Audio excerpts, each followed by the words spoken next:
The Golden Gophers stand at 2-0, but face by far their toughest challenge of the season, heading to Chapel Hill to take on the Tar Heels. We got Daniel House in the house to talk some Gophers football. You can catch him at gophersguru.com. We enjoy Daniel's analysis here at the Voice of College Football on a regular basis. Daniel, how you doing today? Doing well. Game week, big one. Lots of Gopher fans going out to Chapel Hill, and excitement's pretty high for the game. So you can definitely see it online. Daniel, we were somewhat talking about this before we started to record. Minnesota beat Nebraska on a last-second field goal, 13-10. They won another plotting type effort against a MAC school in Eastern Michigan, 25-6. I believe the run-pass ratio was something like 56-15 in that game against Eastern Michigan. If they had defeated Nebraska 41-38, same issues you could point to, let's say, not being offense challenged, but defensively challenged, people would just be more excited about that and say, well, they played a really good football game and they won. But because of the style of play, because of the run pass ratio, a lot of people maybe not giving Minnesota the chance in this game that they may have. Yeah, and the first game passed a lot because that's what the game dictated, and how Nebraska's style of defense was, calling for Minnesota to basically orchestrate their offense. And then you look at the Eastern Michigan game, trying to establish the run, get the physicality going with the offensive line, try some things, because the first game they passed more, the second game they ran more. So now it comes down to, can you be multidimensional and blend those two things together and put all the puzzle pieces together? I thought not finishing drives has been a theme through the first two games. So that's something Minnesota has to get better at, where 2 or 3 plays, one each drive, kind of alter the flow and rhythm. They got inside the 10 twice against Eastern Michigan. Couldn't only ended up coming away with 3 points. They got stopped on 4th down on a naked bootleg where it didn't get to the pylon. I mean, it's just putting the pieces together. I feel as if they have the personnel to do so, where their pass catchers, that group is deeper. The running back room, they obviously wanted to get Darius Taylor, a true freshman, a lot of reps against Eastern Michigan, and he played well in his debut. So trying things ahead of the North Carolina game, showing they can pass the ball when they need to and run the ball. Now it's about finding that happy medium and getting every playmaker involved and just executing at a higher level and sustaining some drives, because I think that's going to be key against North Carolina, keeping that offense off the field. Has there been an aspect, and we'll stick with the offense before we switch gears to the defense, about this Minnesota attack through the first 2 weeks that has either surprised you, has been a decent upgrade from last season, or a decline from last season, whether that's a positional unit or just a narrative or a particular player? I thought the usage of under center play action looks, so you're seeing more of the Kyle Shanahan, Sean McVay type of offensive scheme, where play action, bootlegs, crossers, suiting to the strengths of Ethan Kaliakmanis, being able to layer those crossing routes in there, be able to drive the football from the opposite hash on those speed cuts and outbreaking routes. You saw a couple of those where he put the ball right on the money, and now it's about pocket movement, field vision, tying those things together. That's something that Ethan talked about with us yesterday, is wanting to improve his pocket movement, where there's sometimes he doesn't need to necessarily move. There's situations where maybe if he steps up here or there, he can maybe hit on a ball, be more accurate. So I think it's the play action game.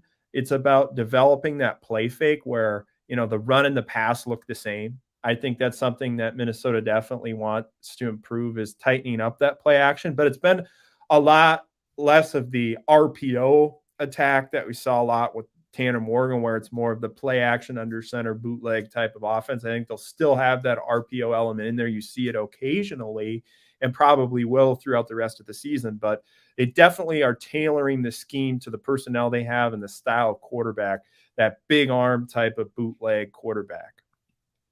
Daniel House is here breaking down the Gophers for us. Minnesota's got a showdown with North Carolina in Chapel Hill. And quite the scheduling quirk before we take a look at the defense here.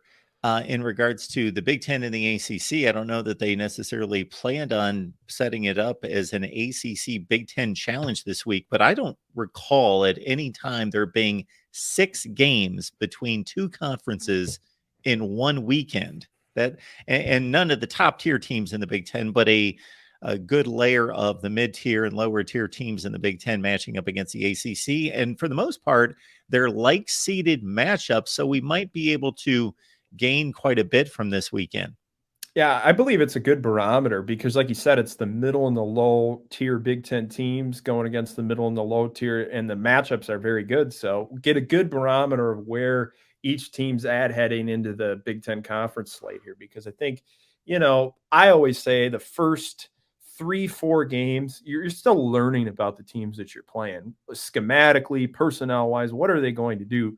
So, you can't really formulate the full opinion on each team until you get to that third or fourth game. And now you're at that third or fourth game and you got a ton of intriguing matchups against teams that are very even and have, stylistic differences too. The ACC and the Big Ten philosophically different in a sense. So how do those styles play and mesh together? I think, like, for example, in this North Carolina game, Minnesota is going to try to control the clock, run the football, finish drives, sustain, with this clock thing, Mark, you got to be able to finish these drives because you're getting less possessions at the end of the game. I know, like, Minnesota's offensive coordinator Greg Harbaugh was talking about that last week, that, mindset wise, it might be a little different than in the past, where when you're ball controlling, you have to be able to get points in the end. You can't just be like, have a dead drive because you don't know how many possessions you're going to get. If that other offense is explosive and takes advantage, more so than ever, when you're able to cross the opponent's 40-yard line, you got to be able to get points and come away with something. So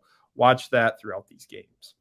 And folks, when we talk about these matchups being like seeded in general, we are speaking in general. Yes, Duke is a significant favorite against Northwestern, for example, by about 18 points, and Maryland on the flip side against Virginia. But for the most part, very like seeded teams in the ACC and the Big Ten getting together this weekend. Before we do get to the defense, Daniel, Darius Taylor, of course, had a huge game against Eastern Michigan, 33 carries, a ton of workload for him.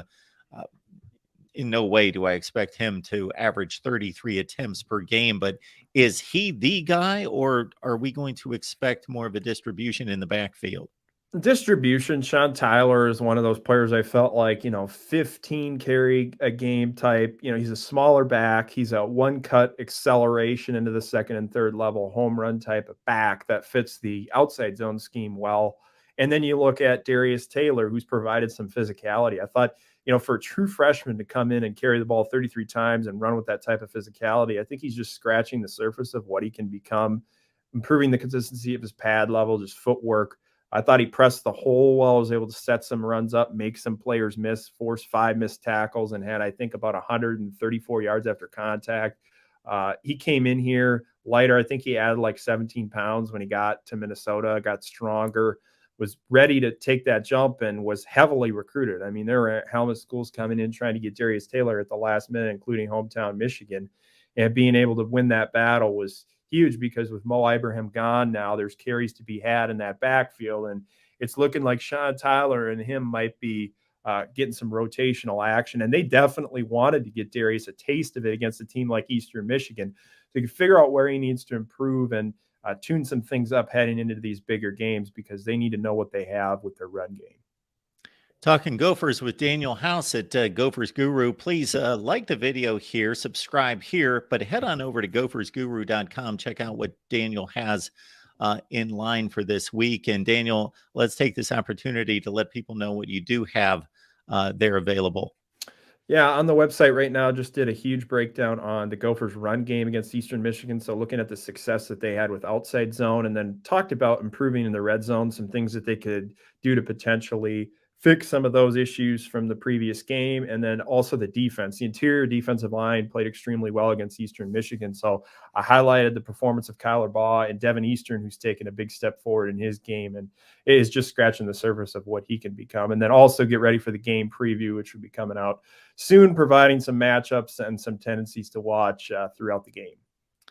We know that Tyler Nubin and company in that secondary are going to be put to the test. Drake May is one of the very best in the business. They haven't needed to rely on him as heavily as many people had thought, or as much as they did last year with a strong running game. British Brooks in week 1. Then they had Amarian Hampton break out as the Doak Walker Award winner this past weekend with 234 yards on the ground against App State. So talk about what challenges this Carolina offense presents. Yeah, it's all about limiting explosive plays. I mean, that's the name of the game, and the Gophers are right now second in the country in an explosiveness metric through 2 weeks, and it's been the MO of Joe Rossi's defenses dating back to when he took over as defensive coordinator. You limit the explosive plays, you tackle well, you stay in your gap, play fundamentally sound, and stop the run. And the first 2 games, they've been, a little inconsistent at times stopping the run, especially in the first half, a little scattered, setting edges and fitting the run. But then you look at what they did in the second half, Mark. I don't know how often this has happened in the modern day of college football, but the Gophers didn't allow a first down in the second half. 4 total yards allowed defensively. I mean, that's an offseason project to figure out how many times it's happened in the modern era, but I don't care who you're playing. That's impressive to be able to hold the team to 0 first downs in the second half, especially, making those adjustments, especially being more scattered in the first half in terms of fitting things up well. They adjusted. I believe this game here, it's going to be all about limiting Drake May outside of the pocket. You look at last year, led the nation in scrambling, and a large majority of those occurred against initial pressure. So being able to, contain the edge, get some push up the middle, and don't let him be able to slip out and keep a play alive, because I think that's one of the things that he is so good at, athletic, being able to, step out and hit downfield. And then when the pocket's kept clean, I mean, you look at the numbers last year, how successful he was at 82% completion percentage when kept clean thus far. Last season, 74.5% completion percentage when kept clean, 26 TDs and 3 picks. And even when he's blitzed last year, it was like 19 TDs and 2 picks. So being able to generate pressure, contain it, I think Minnesota will play a lot of zone.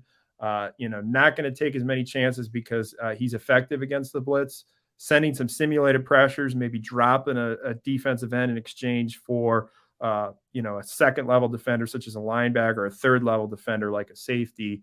But I see the mismatch of this game being potentially Minnesota's defensive line versus North Carolina's offensive line. I think 37th percentile right now pressures per game through the first 2 weeks. William Barnes was playing left tackle. Diego Pounds took over last week. He kicked to right guard. The lateral quickness of that right side of the offensive line with William Barnes and Spencer Rowland, Minnesota can definitely try to use the stunt game to set up some matchups and get that offensive line moving laterally, because I think that's something that I noticed studying last year and this year. That seems to be a vulnerability. Daniel, I know that we're switching gears again, but I've got a point to make about the North Carolina defense going back up against this Minnesota offense. And we saw something that you certainly unveiled and looked a little bit deeper than I did in regards to the North Carolina defensive performance in week 1 against a good South Carolina team, a team that we expect to win anywhere between 6 and 8 games. 9 sacks, 16 tackles for loss from a North Carolina defense that has been paper thin and weak and not real interested in tackling, blown coverages. And this has been going on for a few years now at Carolina. And they finally lived up to that, 4 and 5 star type talent that they have on that side of the ball, led by Gene Chizik. Now, last week, we saw another near 500-yard performance by App State. So North Carolina bringing back to the mean what we expect out of their defense. Yeah, it was fascinating, the game script against South Carolina. I thought that thing got out of hand quickly, which, especially on first down. I was looking at first down going, okay, 3 sacks, 3 negative runs that they were able to generate on first down. So the average to go distance for South Carolina was 12 yards in that game on second down. So when you're that backed up, the pass rush is naturally going to tee off. Kamon Rucker has played very well, 26% pass rush win rate per PFF, ranks 14th out of pass rushers in the FBS with at least 23 pass rush snaps. And he's a smaller body type, but he's got long arms. He really creates a lot of power with his hands and knocks back offensive tackles. and he's been the catalyst of that pass rush. I look back at the Appalachian State game. I thought interior defensive line wasn't as impactful, especially against the run. You look at outside zone, they had a ton of success running that out of the pistol, moving laterally, being able to reach and hit the second level and generate some big plays on the perimeter. Minnesota ran outside zone a lot in the last game. So I'd keep an eye on that. The secondary of North Carolina already allowed 11 passing plays at 20 plus yards. So I think if you're able to hold up along the offensive line, protect, there's some scrambling opportunities available. Sometimes the pass rush gets too far upfield. So Athan may be able to extend in that capacity. But first and second down will end up defining this game. The team that is more efficient in that area is going to leave with a victory, in my opinion, because North Carolina's pass rush is showing when they back teams up, they have a lot more success. And that's naturally the case with every type of team that you're going to play. The pass rush is always going to be better in those type of situations. And Minnesota does not need to be backed up. They had some early down efficiency issues in the first game. It was a little better in the second game, but if Minnesota gets into a situation where they're behind the sticks a lot, that's not a good recipe for success. Two ways to get my predictions, either on patreon.com/MarkRogersTV or right here as a YouTube member. We provide the same benefits on both platforms, 27-14 against the spread. More importantly, take the deep dive on Minnesota football. You can do that with Daniel at Gophers Guru. And there it is, gophersguru.com. And we bring Daniel back here time and time again because it is insightful and it is for the smart fan for sure. Looking down the road at Minnesota, what do you think the ceiling of this team is reasonably?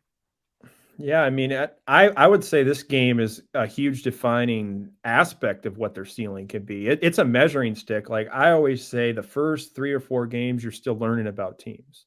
What are they good at? What type of personnel do they have? And you kind of get rid of the anomalies when it comes to what teams are doing schematically. You get some film built up. There's a lot less unknown. So you're at the third game. You're playing an ACC team on the road, top 20 opponent. A lot of fans travel into this game. I think it's going to be, an environment where there's a lot of Minnesota fans. That's at least what I've heard from people.